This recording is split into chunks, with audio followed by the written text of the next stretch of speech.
On va reprendre si vous voulez bien vous installer. Parce qu'il ne vous aura pas échappé qu'on a un agenda assez ambitieux. Et donc, on va démarrer cet après-midi en écoutant 2 doctorantes qui, en 5 minutes chacune, vont nous présenter leur thèse. Alors, il n'y aura pas de session questions-réponses, je précise, mais vous pourrez échanger avec elles lors de la prochaine pause. Et on va tout d'abord écouter Anaïs Fernandez. Bonjour Anaïs. Je vais vous inviter à venir au pupitre et vous allez nous parler des liens entre violence et santé, Anaïs.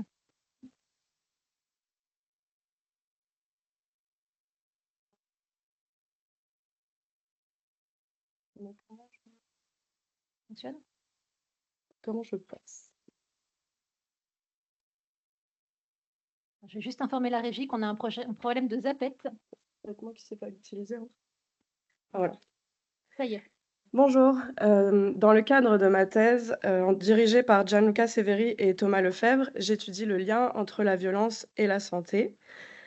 Durant les 5 prochaines minutes, je vais vous parler violence, donc je vous invite à quitter la salle ou à couper mon micro si c'est un sujet qui vous dérange et qui vous met mal à l'aise. Pour vous faire un rapide état des violences en France, j'ai choisi 2 enquêtes. La première, c'est vécu et ressenti en matière de sécurité, sur les résultats de 2021.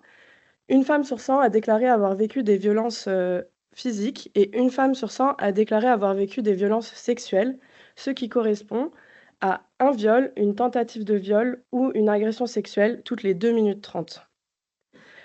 En fait, étudier les violences, c'est assez compliqué. On peut les étudier par type, on peut les étudier par lieu, on peut les étudier par période de la vie.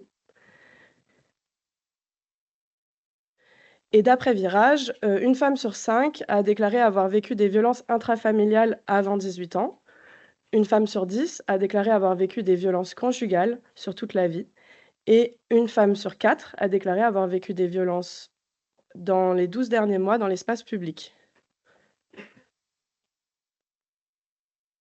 Alors, à ce stade, vous comprenez la complexité de l'étude des violences, mais vous vous demandez peut-être quel est son lien avec la santé.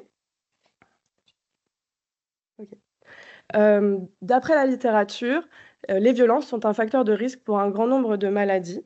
C'est pourquoi nous avons ajouté au questionnaire 12 envoyé en 2018 quelques questions sur le thème des violences. Avant l'âge de 15 ans, avez-vous subi des violences physiques? Oui, non. Des violences sexuelles? Oui, non. Après l'âge de 15 ans, avez-vous subi des violences physiques? Oui, non. Et sexuelles? Oui, non. Puis une question pour savoir si les femmes de la génération 1 acceptent d'être recontactées et par quels moyens. Et enfin, une question en champ libre où les femmes peuvent nous faire des suggestions et des commentaires, sur ce thème. Nous avons 61 033 femmes qui ont répondu à Q12. Alors, dans mon premier objectif, je décris la déclaration des violences. On a 4,8 % de femmes qui ont répondu à la partie du questionnaire sur les violences, qui déclarent avoir vécu des violences physiques avant 15 ans. Ce pourcentage, il descend à 2,7 pour les violences sexuelles après 15 ans. Alors, la faiblesse de ces pourcentages, elle peut s'expliquer par plusieurs biais. On peut penser au biais générationnel de définition, puisque ce sont des femmes qui vivaient à une époque qui banalisait encore plus les violences qu'aujourd'hui, et aussi à un biais de mémoire. Ces biais, on va les retrouver dans mon objectif 2, qui est une analyse thématique des champs libres. Les champs libres, c'est donc la question en ouverte où les femmes pouvaient nous partager des commentaires et des suggestions. On retrouve une grande catégorie qui sont les biais de mémoire, puisqu'on pose des questions sur toute la vie. Une deuxième catégorie où les femmes ne se sentent pas concernées. Elles déclarent ne pas en avoir vécu. Une troisième catégorie qui sont des récits de violences physiques ou sexuelles. La plupart, c'est pour savoir si nous les mettons, nous considérons que leurs violences vécues sont des violences physiques ou sexuelles. Les autres, c'est des récits avec une diminution de la gravité des faits. Une quatrième catégorie de récits qui correspondent à d'autres types de violences et une cinquième catégorie de femmes qui refusent d'en parler. Il y a une autre catégorie annexe, c'est les commentaires sans relation avec le thème des violences. Dans mon troisième objectif, je vais analyser l'association entre la déclaration des violences et les maladies. J'ai donc 4 variables de violence et j'ai tout un ensemble de maladies. Durant cette analyse, je dois prendre en compte un biais chronologique puisque pour les violences après 15 ans, je ne sais pas si elles ont eu lieu avant ou après le diagnostic des différentes maladies.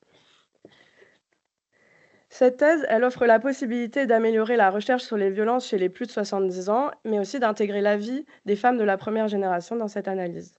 Les perspectives, c'est la création d'un nouveau questionnaire afin de contourner les biais énoncés précédemment, mais aussi de continuer la recherche sur les violences et la santé, notamment dans la génération 2.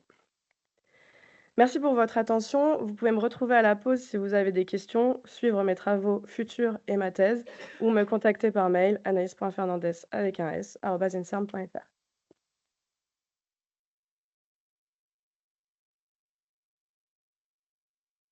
Nous avons le plaisir d'être avec une autre doctorante, Sarah Hachem. Bonjour Sarah, vous êtes donc doctorante également et vous allez nous parler du fibrome utérin.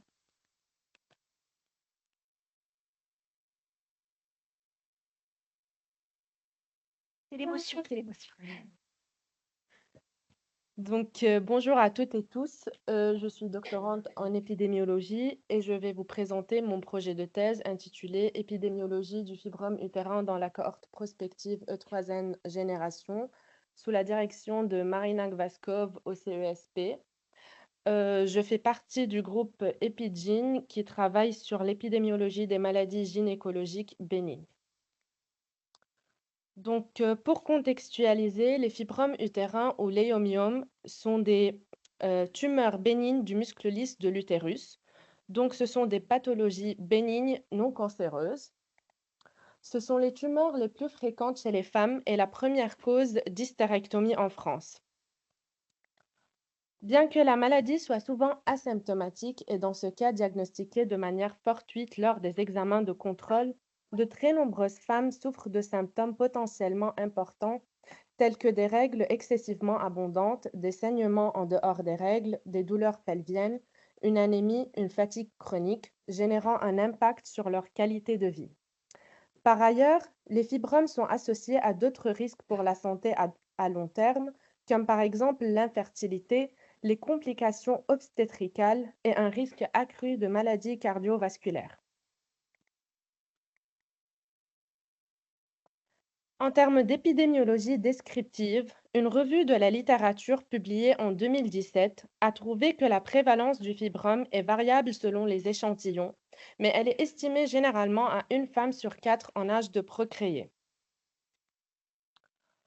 En termes d'incidence, une étude américaine de suivi par échographie a rapporté une incidence cumulée du fibrome utérin de 80% chez les femmes noires et 70% chez les femmes blanches à l'âge de 50 ans. Et une étude récente a montré que le nombre de cas de fibrome ajusté sur l'âge est passé d'environ 226 cas pour 100 000 femmes en 1990 à environ 241 cas pour 100 000 femmes en 2019. Cette augmentation entraîne une pression sur le système de santé, ce qui fait aussi augmenter les coûts liés aux soins du fibrome. En ce qui concerne les facteurs de risque du fibrome utérin, les données disponibles montrent que l'incidence du fibrome augmente avec l'âge et atteint un pic en période de périménopause. Le fibrome est également plus fréquent chez les femmes noires que les femmes blanches, les femmes noires ayant un âge de début de la maladie plus précoce d'environ 10 ans en moyenne. Et finalement, les facteurs menstruels, reproductifs et hormonaux qui reflètent une exposition endogène plus élevée aux hormones sexuelles ont été associés à un risque plus élevé de fibrome utérin. En revanche, les données disponibles sur le mode de vie, notamment sur l'activité physique, le tabac et la consommation d'alcool, sont plutôt ambiguës et contradictoires. Or, étant donné la prévalence élevée du fibrome utérin et l'augmentation de son incidence, il est important d'identifier les facteurs de risque modifiables afin de créer une prévention contre cette maladie. Par ailleurs, aucune étude sur les facteurs de risque n'a été conduite en France et la plupart des études ont été faites sur des données américaines. Il est donc important de confirmer les facteurs de risque du fibrome utérin sur une population française. Dans ce contexte, mon projet de thèse a pour objectif tout d'abord de décrire les taux d'incidence du fibrome utérin dans E3N et de les comparer à ceux d'une population de référence, puis d'examiner les associations entre les facteurs menstruels, reproductifs et hormonaux et le risque de fibrome utérin dans la cohorte, et enfin d'explorer les liens entre les différents facteurs de mode de vie tels que le tabac, la consommation d'alcool et l'activité physique et le risque de fibrome utérin. Pour répondre à ces objectifs, nous avons utilisé les données de la cohorte E3N et plus précisément les femmes de la première génération, les femmes de la première génération. Euh, nos études vont se dérouler entre Q2 et Q9, car c'est à partir de Q2 qu'on a des données précises sur le diagnostic de la maladie. Entre Q2 et Q9, c'est-à-dire entre 1992 et 2008, près de 9000 femmes ont déclaré avoir eu un fibrome utérin traité ou diagnostiqué, dont 5598 cas incidents à partir de 1992. Les analyses sont toujours en cours et je vous invite à suivre mes travaux pour les résultats. Merci pour votre attention. Merci beaucoup à toutes les deux.